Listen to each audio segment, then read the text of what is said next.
सगियूं reporter सदर अली हतार सगियूं police चौकी इंचार्ज सोराब अली शहर जो बेहतरीन कदम सोबो देरो निवाणो सगियूं लिंक रोड ते पंहिंजे पुलिस नफ़री साण करे ईंदड़ वेंदड़ गाॾियुनि खे रोके सख़्त चेकिंग करे रहियो आहे।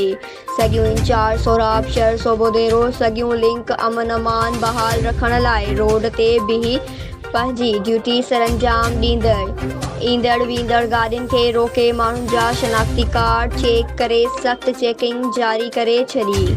चौकी इंचार्ज सोराब शहर सहाफ़ियुनि सां ॻाल्हाईंदे चयो त आऊं हर रोज़ राति जो चौक ते बीही SSP खेड़ापुर मलिक ज़फ़र इक़बाल जे हुकुम ते पंहिंजी ड्यूटी सरअंजाम ॾींदो।